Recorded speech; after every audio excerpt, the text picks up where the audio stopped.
Hi everyone, welcome to the launch of Toni and Dr Bruce Live, where we're going to talk about everything past lives and reincarnation. So here we go. This is Dr. Bruce Kaloski. He's an internationally noted clinical hypnotherapist with nearly 50 years experience in the field of past life therapy. And now you're making me feel old. Okay, go ahead. Yeah, oh well, you know, you're so good. We just got to tell everybody. So he's also a PhD in clinical hypnotherapy and psychotherapy counselling. You're so impressive, Dr. Bruce. Oh, you're so kind, Toni. Yeah. Now, and I'm Toni Reilly, Australia's leading authority on past life regression, with more than 12 years working with thousands of clients and certifying students in my hybrid modality that I call SoulLife Recall Regression.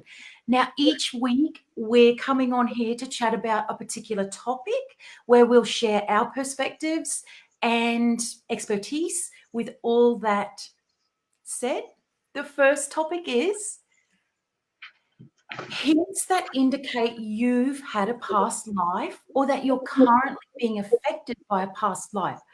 So, Dr. Bruce, let's get started with your hint. Let's do it. Let's do it. You know, there are so many indications, and I know you know this too, and you have your own that you're particularly versed in. But what I found oftentimes, the first hint about a past life is when people seem to have an inexplicable interest in a particular country, a language, a time period, historical events. When these people see photographs or movie footage which relate to that particular time frame, they feel very intense, profound emotions, and they even identify themselves somehow with what they're viewing. And in the case of profound emotions, in my book, I list, this is particularly with the youngsters, with kids, those who want some particularly trying emotional times in recalling their past lives. One young fellow was a fighter pilot during the war who flew off an American aircraft carrier and was shot down in the South Pacific by the Japanese. And he didn't know what he was feeling, but he had intense emotional and physical reactions to those particular memories. That's just one example. There's so many others. Another example that I found was as a fellow who's the subject of a British television documentary. He was an American who had become so fascinated with the Civil War, which is a conflict that essentially divided our country terribly. He turned his house into a Civil War museum. But see, not surprisingly, under hypnotic regression, he recalled a past life as a soldier during that horrible conflict. Now, a skeptic might say, well, sure, but that's wishful thinking. But on the other hand, you can say that it follows that a Civil War veteran would have a fascination for that time period and probably over to the next incarnation. Yes, indeed. I'm sure you've seen, you have something to add to this on the hints that you've lived a past life. Yeah, so I guess the thing that I always like to talk about is the instant connection when you meet somebody and like you feel like you've known them already forever almost. Conversation's easy, there's an instant rapport, and we have that. So that's all very exciting, don't we? I believe that, and I hope our viewers can see that coming through. Yeah, and I guess something that people get a bit excited about is the thought of, or maybe the truth of, love at first sight. And I believe that that love at first sight, a lot of people experience it. And I think it's because they have been together before. And of course, you know, these lives are arranged before we come. So there also needs to be this thing in life where we do recognize the people that we're supposed to do something with or connect with, not necessarily have as a lover, but my God, don't we all just love at first sight? Yeah, as you said, these things are scripted. And these things can happen at any time. It's not always it's not like two kids are going to meet in grade school and follow each other for the rest of their lives. It could happen at any time during a particular lifetime. And these sure, and sometimes more than once. Say again? Sometimes more than once. Yeah, absolutely. This is very true. I guess with those few things, they're all quite positive, but there also can be negative reactions that people have, like when they meet someone and take an instant dislike for, well, I guess no good reason, or they don't know why. But so there's that effect as well, or maybe feeling wary of someone, or gosh, people come along for sessions sometimes because they've got this sort of weird expectation that someone's going to abandon them, and they are trying to make sense of it. And, but it happens as soon as they've met this person. So it's pretty, I guess they're just all hints that we've been together before. And of course, that means we've had past lives before, we've incarnated before. Yeah. Yes, and sometimes people are meant to come into each other's lives for a long period of time, and sometimes for a very short period of time to fulfill a definite purpose that was agreed upon in the time period between lives. Wouldn't you agree? Yeah. I agree. I agree. And I know that we're not talking about that area today, but we certainly will be. I find that area in between and even broader than the past life exploration probably the most powerful area to visit and for clients to visit. It's just, it's extraordinary. So, but I won't get off topic, as I can tend to do. I guess the other thing that we can discuss within today's program is how are people to know that they're currently being affected by a past life? True. Some people have seemingly irrational fears from a very young age for such things as water, drowning, aircraft crashing, loud noises, a whole host of things. So we can, the fears and phobias would fall into that particular framework. Physical ailments would be another one that would be apropos to that. Oftentimes, when you're working with a person in a hypnotherapeutic setting, not for past lives specifically, but if for instance, I'll be working with somebody for I don't know, a phobia or a physical ailment, the person will state that the cause of that ailment or that phobia is an event from a time when they were someone else. And most of the time, the event that when they were someone else was caused a death in that lifetime too. And that's what made it so profound an experience. It's I do notice with the physical, particularly the physical ailments that people can address through past lives now, it's almost always associated with the death scene. Yeah. Indeed. I mean, not 100%, but almost always. And I guess that's, I find it so exciting that is such a prolific arena or area. And I guess the other thing with all of this past life exploration is you realize that, I suppose that death is not necessarily scary.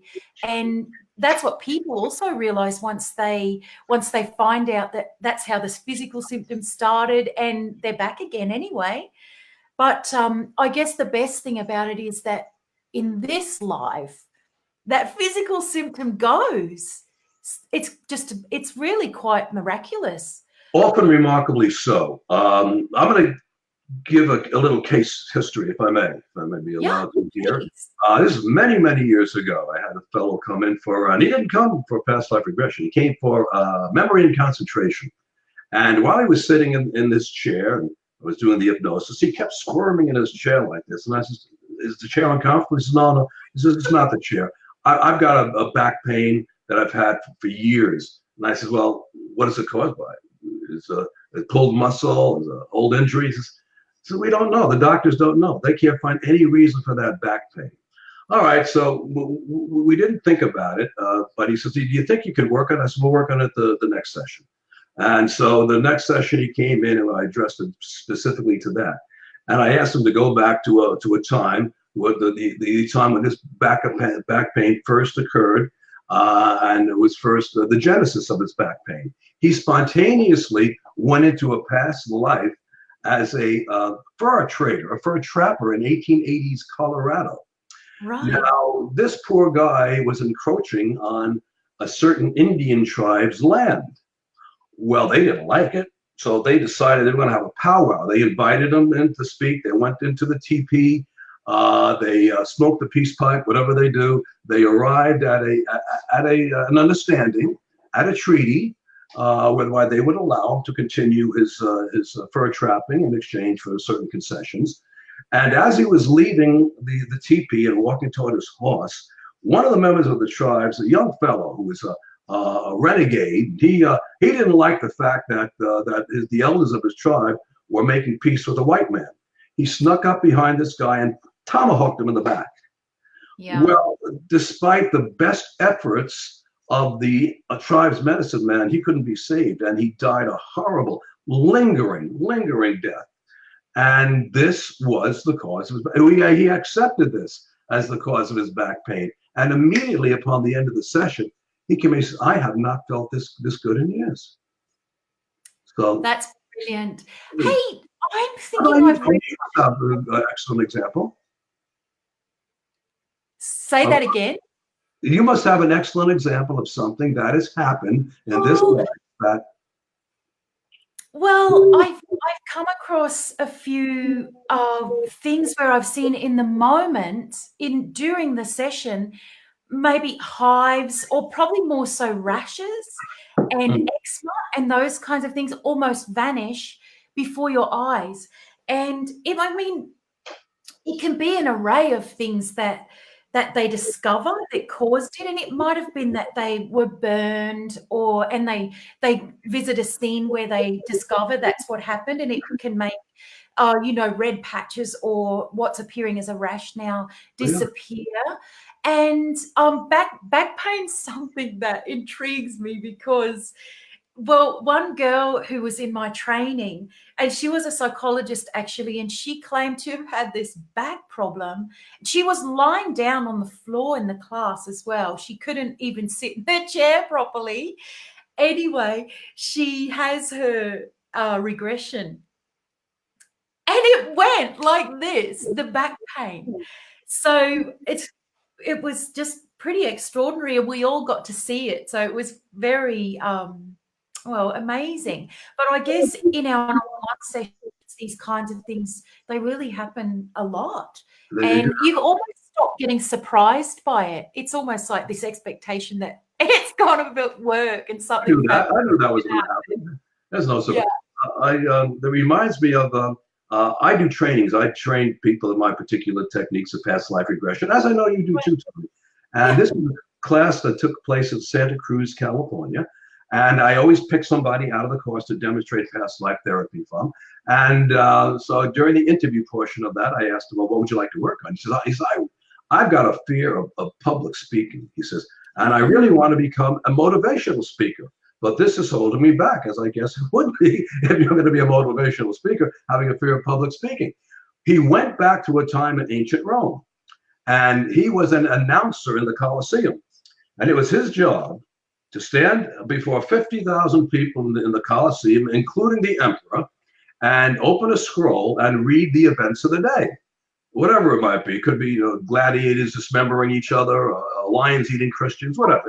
This is on today's menu, right?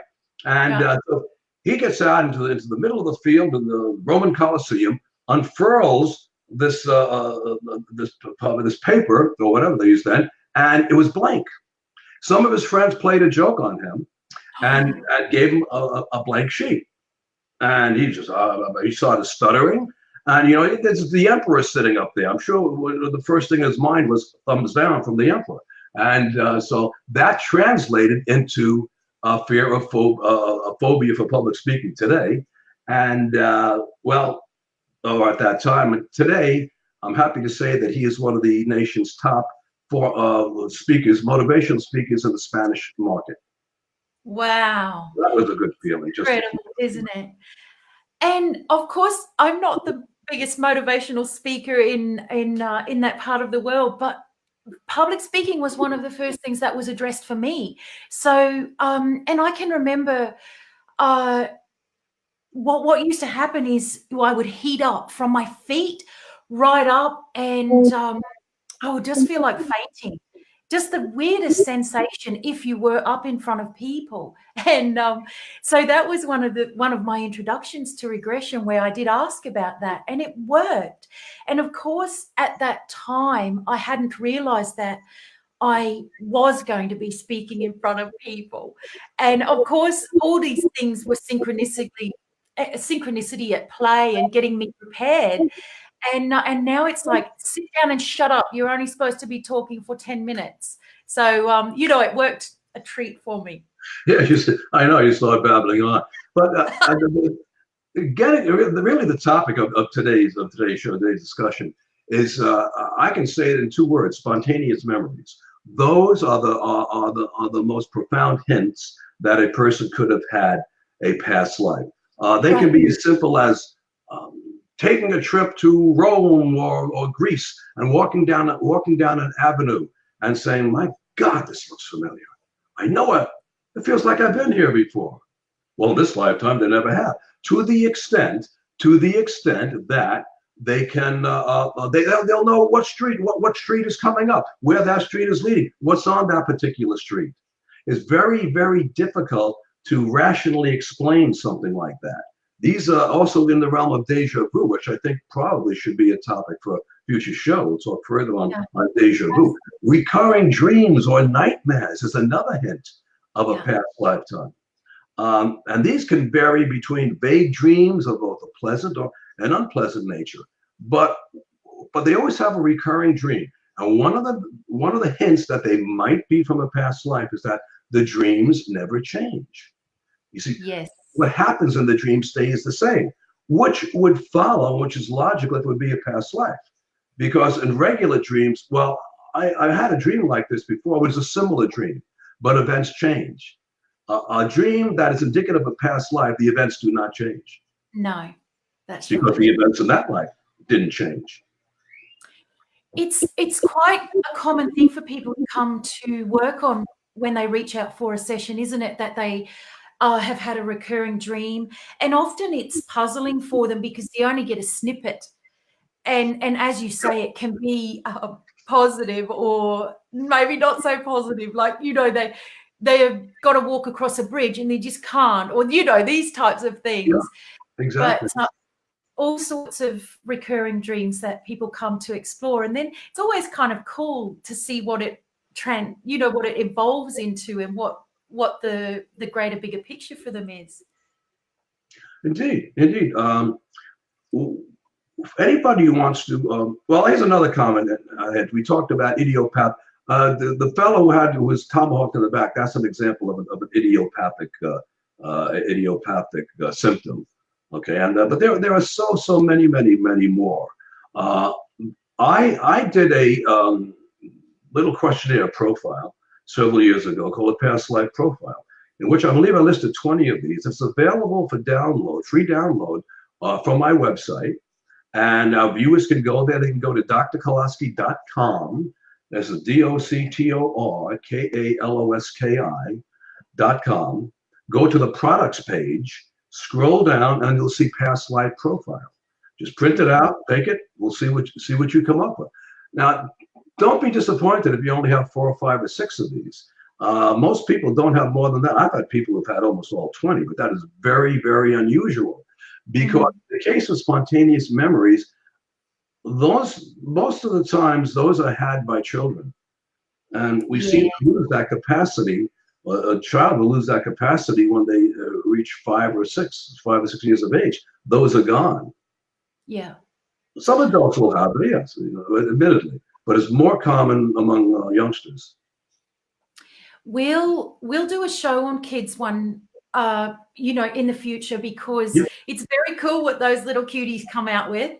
And I think I'm just going to make this one statement about it, is I think when people's kids say something to them, the parent never forgets it. They might disregard it, but they never forget. And even when the kid forgets, the mum will be like, oh, or the dad, yeah, little Johnny said this. Like, I remember when you were my dad or mom, whatever it is. So, yeah, they're very cool. We'll talk about that in depth sometime. Yes, we will. And all they will say things like, when I was big. Yeah. Yeah. That's Yeah. very common for a kid to say that. When I was big. When I was big, I used to boss you around. Now you're bossing me around. Yeah, it's so cute, isn't it? And it ends up answering a lot of the interactions between us with our people that we're close to, like our kids or perhaps our parents. It'll be like, oh, no wonder my kid bosses me around.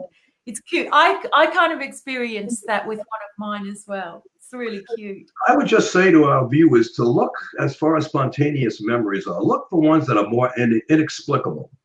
And ask yourself, is there really a reason why I should feel this way, or I should have had this experience? There may be a reason. Then again, there may not. Freud once said sometimes a cigar is still a cigar, and or sometimes a cigar is just a cigar. And you don't want to ascribe reasons for something that don't exist, but we want to be open to all the possibilities. I suppose that's one of the brilliant things about this therapy in itself is, even if somebody wants the issue to be in a past life, which can be very romantic in some ways, oh, everything's going to be fixed in this past life. But if it did happen in current life, then that's where they recall, don't they? Yeah, absolutely. Yes, Yeah. the recall will come in the current life, indeed, and it can come at any time. I mean, it could be buried or hidden, but something will happen that will trigger that past life memory. It could be a sound, it could be a scent, perfume. Matter of fact, the olfactory sense is one of the most evocative emotional senses that we have, our sense of smell. Indeed. And a song. We may hear a song that reminds us of something, and we know the words to the song. It's like, why should I know the words to that song when it was written in 1923? Yeah. See, neither of us were here then, not as Toni and Dr. Bruce anyway. Indeed. Oh, so, yes, all these little signs and symptoms, I suppose. The possibilities are endless. So,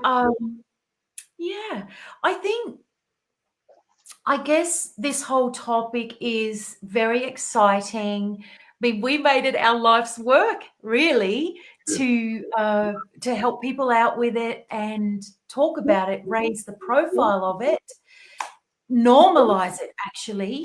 So that's what we're hoping to do with our show and our chats. And there'll be lots of topics that we'll cover and get really in depth into some aspects. And I guess we've got lots of case studies and things like that we can talk about, and people who are watching can get an idea of if it potentially might be the same thing for them or someone they know. So symptoms, and I feel like we can talk about this for years, actually. So we're not going to run out of fabulous things to talk about.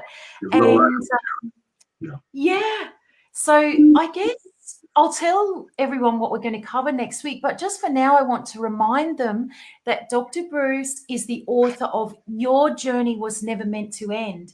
And it's a brilliant book covering all facets of reincarnation and past life therapy. And it's very broad in that it's not forcing you to believe anything. You can read that book and it'll resonate. Well, it's probably going to resonate, but you're never to allow it to resonate, or maybe not. But it's very beautifully written and it's very easy to read. You actually did a beautiful job with that book. Thank you. I took an esoteric subject and attempted to tackle it analytically. Yes. I think I've succeeded.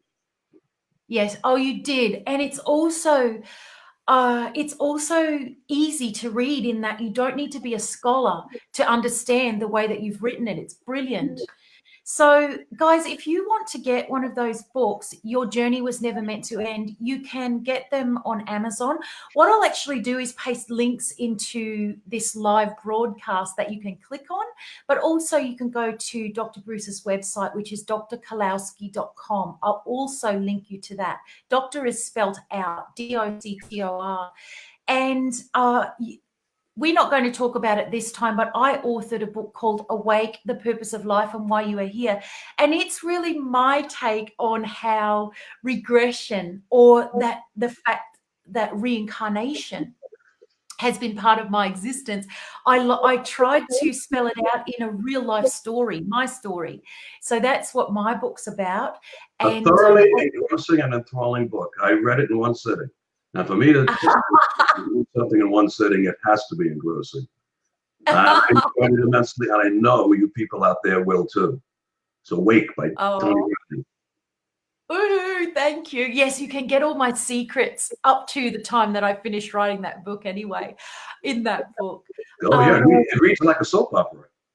Yeah, well, there's a little bit like that. I just think we just don't always talk about it. People are afraid to be judged and don't want to say the things that maybe they get up to. I did, and I said it. So anyway, it all fits in. It's all how it kind of was meant to play out. And anyway, now you and I have come together, and we're talking about our favorite topic. We've got our feet wet. Yes. And reincarnation. So woohoo. I think for now I'll just let everyone know what we're going to discuss next week. Good. Next week, same time next week, we're going to do why don't we routinely remember our past lives in the same way as we remember past events in this life. So that's what our discussion will be around next week. That's a fascinating subject. We'll both have a lot to say about that. And now over to you, Bruce, before Dr. Bruce. In closing, I would just like to say that since we announced what we would be doing, we've had, both you and I, on both our respective groups and our fan pages and our regular Facebook pages, have had a lot of comments saying that this was something that was very well, was needed, and suggestions about what they'd like to see and hear and have us treat. And I would urge you listeners and ask you to please keep that up. Keep it coming. Tell us, are we doing a good job? Are you enjoying us? And as Dean Martin used to say when he closed his old TV show, keep those cards and letters coming in, folks. Well, if we transcribe into the digital age, keep the comments coming, guys. You can ask in our comments box. Absolutely. You can ask them after we've finished live, because we can collect them and collate them and respond to them in other shows. And maybe even within the comments, we'll see what we can do about that. So thank you for watching. And Dr. Bruce, thank you very much for joining me. You're over there in the US and I'm here in Australia. Thank you, Toni, for putting this together technically. Okay, to doing all the Toni did all the technicalities on this. I could not have done it. Great job. All right then. So we can sign off for now and see you next week. Till next week. Okay. Bye for now.